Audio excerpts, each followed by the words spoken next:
Oh, oh, hello. I done dropped my book. Hold on. This is why it pays to be short. Okay, hold on. Phew. Alright, you know what time it is.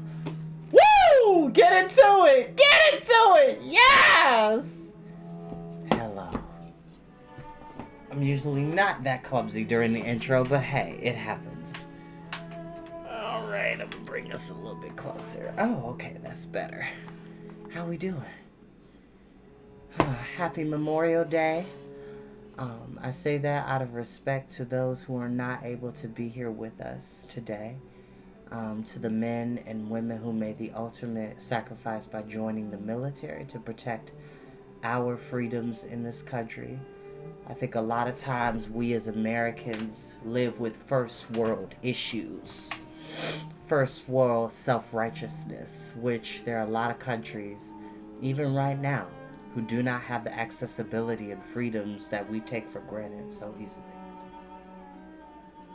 The fact that I can sit in my house and have electricity, to be able to have books to read, to have air conditioning, to have a TV, to have carpeting, to have bedding, to have furniture.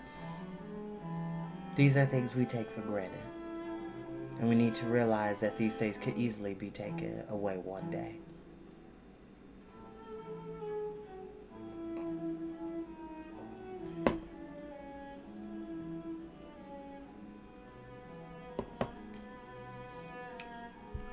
So, God bless and God rest the souls of those many men and women who made the ultimate sacrifice by fighting on another shore to make sure we are able to keep the freedoms that we hold so dear and near to our hearts.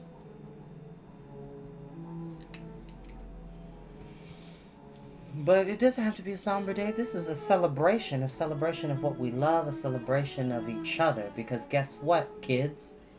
The only way we can get to the future is together, not against each other. We don't have to agree on everything, but we can always learn how to dialogue, how to speak, and be civil with one another. I think a lot of adults could take that lesson very fervently, in my opinion. But without further ado, we will begin.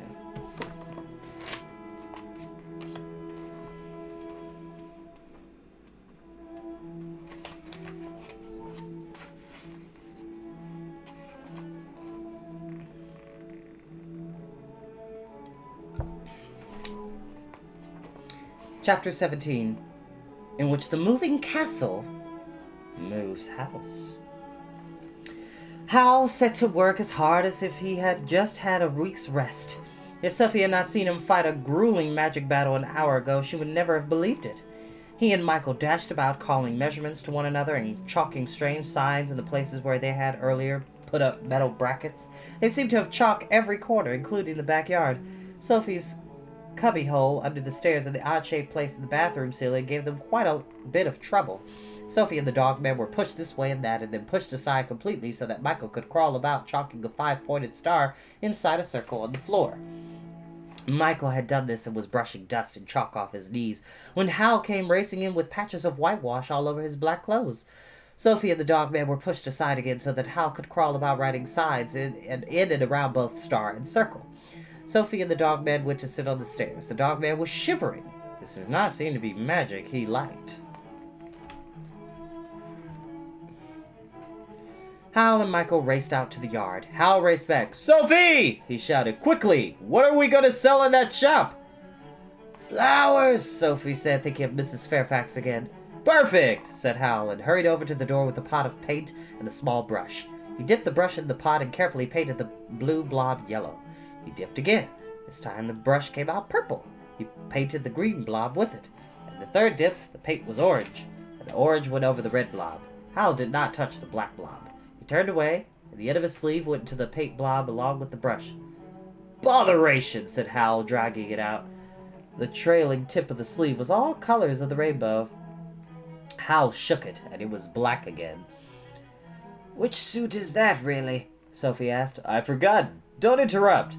The difficult part is just coming up, Hal said, rushing the paint pot back to the bench.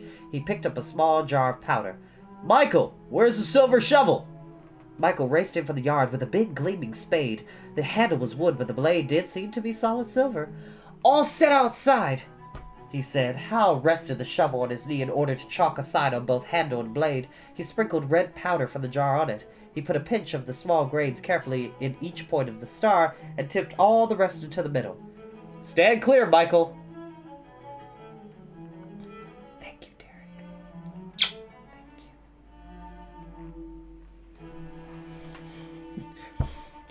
Yes! Work! Fierce!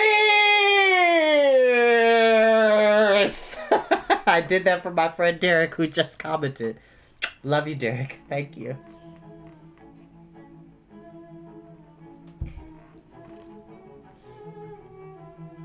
Stand clear, Michael, he said. Everyone, stay clear. Are you ready, Calcifer? Calcifer emerged from between his logs in a long thread of blue flame. As ready as I shall ever be, he said. You know this could kill me, don't you? Look on the bright side, said Hal. It could be me it kills. Hold on tight. 1, 2, 3. He dug the shovel into the grate, very steadily and slowly, keeping it straight and level with the bars. For a second he juggled it gently to get it under Calcifer, and even more steadily and gently he raised it. Michael was quite obviously holding his breath.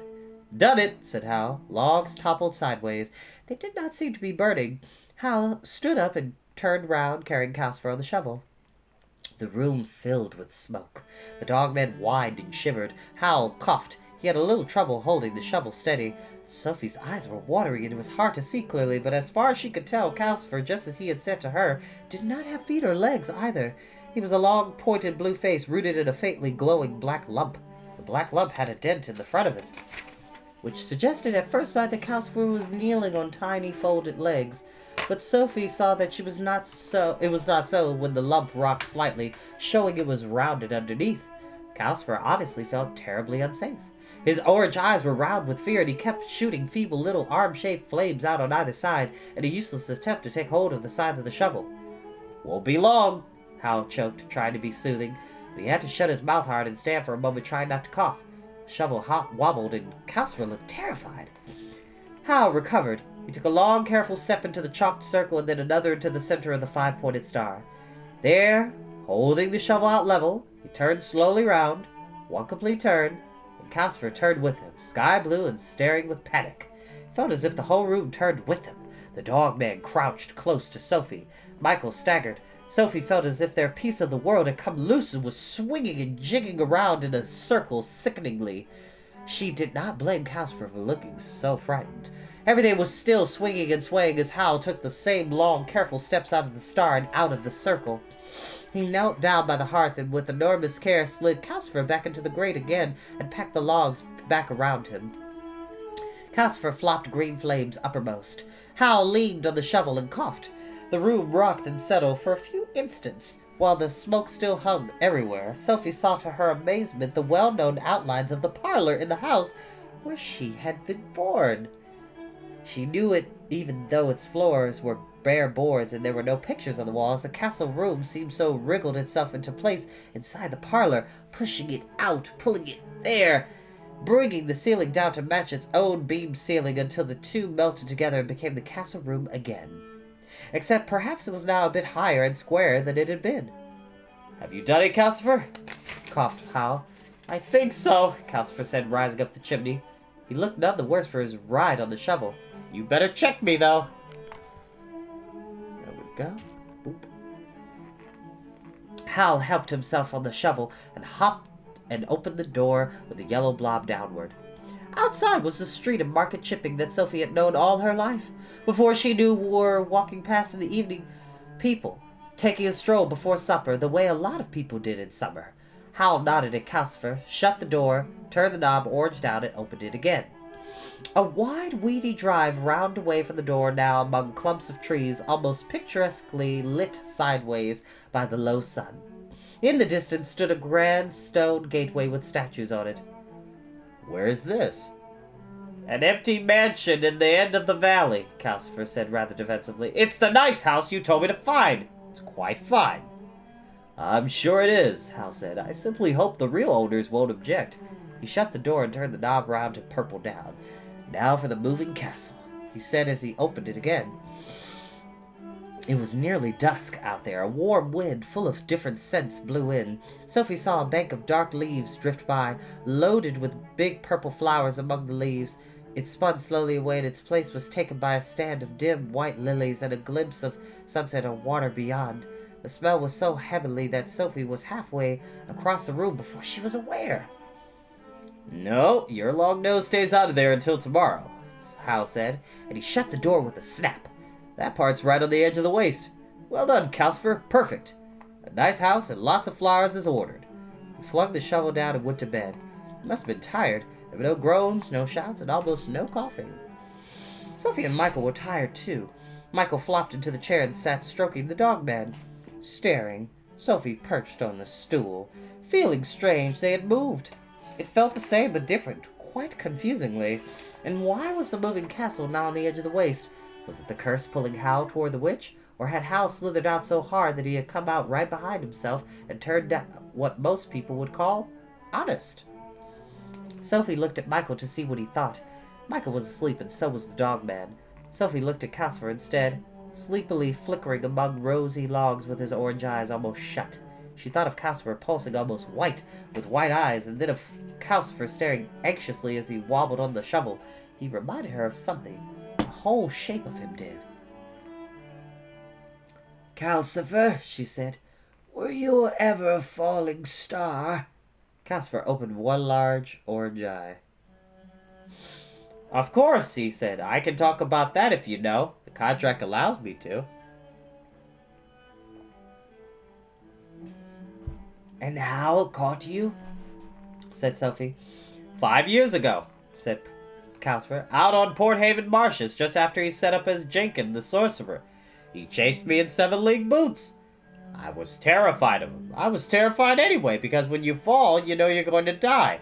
I'd have done anything rather than die. When Hal offered to keep me alive the way humans stay alive, I suggested a contract on the spot. Neither of us knew what we were getting into. I was grateful, and Hal only offered because he was sorry for me. Just like Michael, said Sophie. What's that? Michael, waking up. Sophie, I wish we weren't right on the edge of the waste. I didn't know we would be. I don't feel safe. Nobody's safe in a wizard's house, Calcifer said feelingly. Next morning, the door was set to black blob down, and to Sophie's great annoyance, it would not open at any setting. She wanted to see those flowers, witch or no witch. So she took out her impatience by fetching a bucket of water and scrubbing the chalk signs off the floor. Hal came in while she was doing it. Work, work, work, he said, stepping over Sophie as he scrubbed. He looked a little strange. His suit was still dense black, but he had turned his hair fair again. He looked white against the black. Sophie glanced at him and thought of the curse. Hal may have been thinking of it, too. He picked the skull out of the sink and held it in one hand. Mournfully, Alas, poor Yorick, he said. She heard mermaids, so it follows there is something rotten in the state of Denmark. I've caught an everlasting cold, but luckily I'm terribly dishonest. I cling to that. He coughed pathetically. But his cold was getting better, and it did not sound very convincing. Sophie exchanged looks with the dog-man, who was sitting watching her, looking as doleful as Howl. "You should go back to Letty," she murmured. "What's the matter?" she said to Howl. "Miss Angoria not doing well?" "Dreadfully," said Howl. "Lily Angoria has a heart like a boiled stone." He put the skull back in the sink and shouted for Michael. "Food! Work!" he yelled. After breakfast, they took everything out of the broom cupboard. Then Michael and Howl knocked a hole in the side wall of it. Dust flew off the cupboard door, and strange thumpings occurred. At last they both shouted for Sophie. Sophie came meaningfully carrying a broom, and there was an archway where the wall had been, leading to the steps that had always connected the shop and the house. Howl beckoned her to come and look at the shop. It was empty and echoing. Its floor was now tiled in black and white squares like Mrs. Penstemmon's hall, and the shelves which had once held hats had a vase of wax silk roses and a small posy of velvet cowslips on them. Sophie realized she was expecting to admire it, so she managed not to say anything. I found the flowers in the work shed out in the back, said Hal. Come and look at the outside. He opened the door into the street, and the same shop bell tinkled that Sophie had heard all her life. Sophie hobbled into the empty early morning street. The shop front had newly painted green and yellow, curly letters over the window saying, H. Jenkins Fresh Flowers Daily. Change your mind about common names? Oops, sorry, y'all. For reasons of disguise only, said Hal. I prefer Pendragon. And where do the fresh flowers come from? Sophie asked. You can't say that and then sell wax roses off hats. Wait and see, said Hal, leading the way back into the shop. They went further and out into the yard Sophie had known all her life. It was only half the size now because Hal's yard for the moving castle took up one side of it. Sophie looked up beyond the brick walls of Hal's yard into her own old house. It looked rather odd because of the new window in it that belonged to Hal's bedroom, and it made Sophie feel odder still when she realized that Hal's window did not look out into the things she saw now.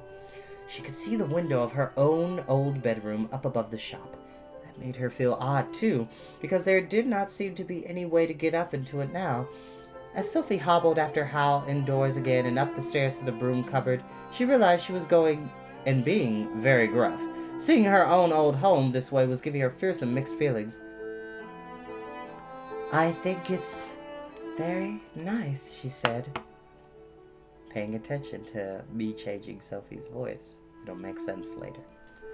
Really? Hal said coldly. His feelings were hurt. Did not so like to be appreciated, Sophie thought, sighing, as Hal went to the castle door and turned the knob to purple down. On the other hand, she did not think she ever praised Hal, and more than Calcifer, she wondered why she should start now.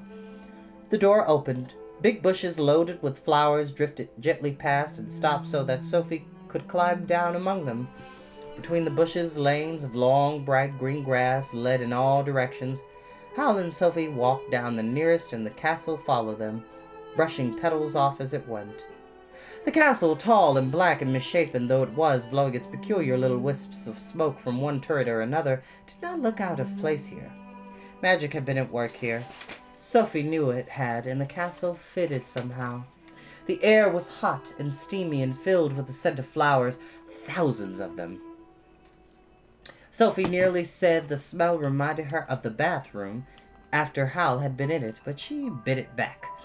The place was truly marvelous.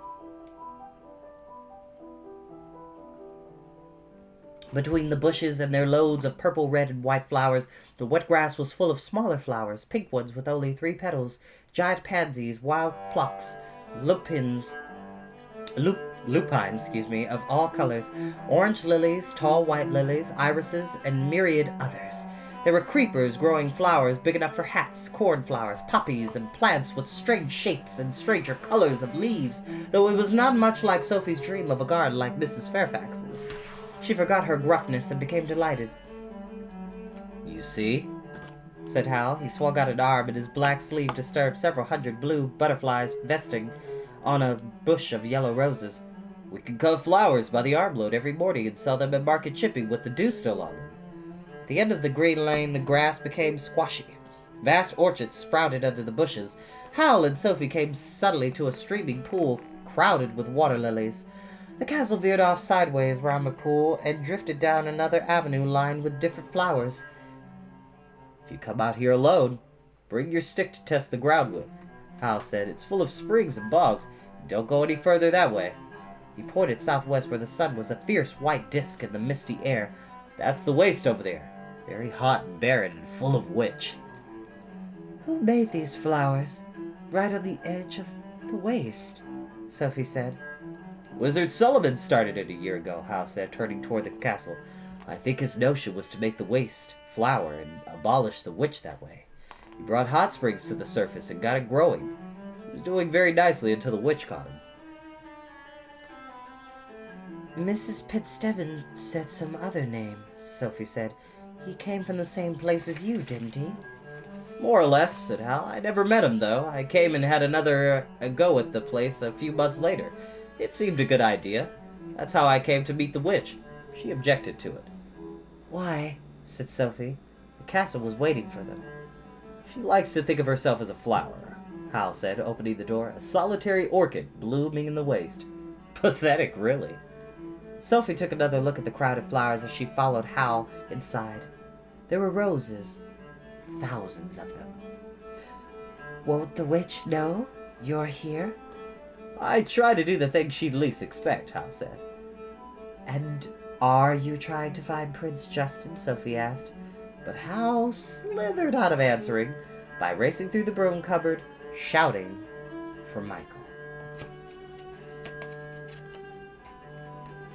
And that is where we'll end for tonight.